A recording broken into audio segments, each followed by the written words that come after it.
नमस्कार, आप देख रहे हैं जनस्वर, आपके साथ में आंचल श्रीवास्तव। बिहार की सियासत में छठी मैया और जंगल राज की गूंज जोर पकड़ चुकी।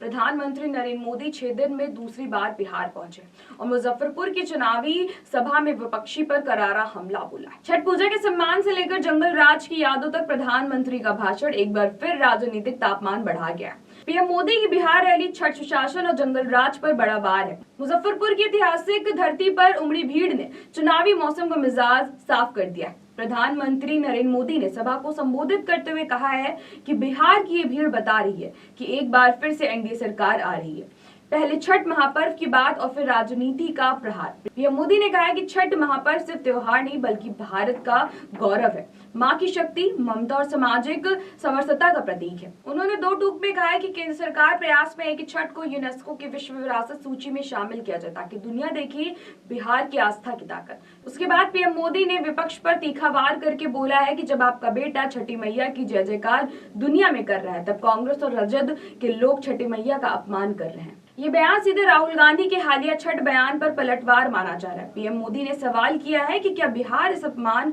को सहन करेगा? क्या वोट के लिए धर्म और आस्था का ऐसा मजाक उड़ाया जा सकता है? इसके बाद प्रधानमंत्री बिहार के राजनीतिक इतिहास पर पहुंचे। उन्होंने जंगल राज की याद दिलाई और कहा कट्टा, करप्शन, कुशासन और क्रूरता यही पहचान है। पीएम मोदी यही नहीं रुके, उन्होंने दावा किया है कि जब केंद्र और बिहार में एनडीए की सरकार मिली तब सुशासन आया, rail engine factory, dairy plants, मखाने की वैश्विक पहचान और नए अवसर बने। इसके बाद गाड़ियों के शोरूम लूटने की घटनाओं, अपहरण के दौर और गोलू अपहरण कांड जैसी भयावह यादों का जिक्र कर जनता को चिताया है कि ऐसे दौर में कोई निवेश नहीं करता, कोई रोजगार नहीं बनता। महिलाओं की सुरक्षा मुद्दा फिर केंद्र में। प्रधानमंत्री ने कहा है कि राजद और कांग्रेस के लोग चुनावी गीतों में कट्टा और छुरा का जिक्र कर रहे हैं और बहन बेटियों को उठाने तक की धमकियां दी जा रही। बिहार को डराने वाले तत्वों को जनता जड़ से उखाड़ फेंके। पीएम मोदी ने आगे बाबा साहेब अम्बेडकर का जिक्र किया और भीम ऐप के नामकरण और पिछड़े वर्ग आयोग के गठन पर अपनी सरकार की उपलब्धियां गिनाई। साथियों, ये धरती राजेंद्र बाबू,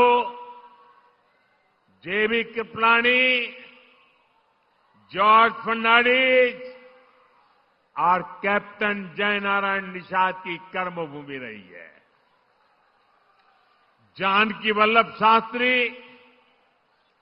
बाबू देवकी नंदन खत्री, राम वृक्ष बेनीपुरी और रामधारी सिंह दिनकर जी ने यहां अपने साहित्य को धार दी है।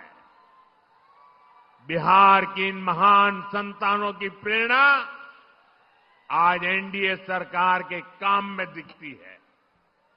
आपको पता ही है, एनडीए सरकार ने मुजफ्फरपुर की किसान चाची का नाम आप जानते हैं।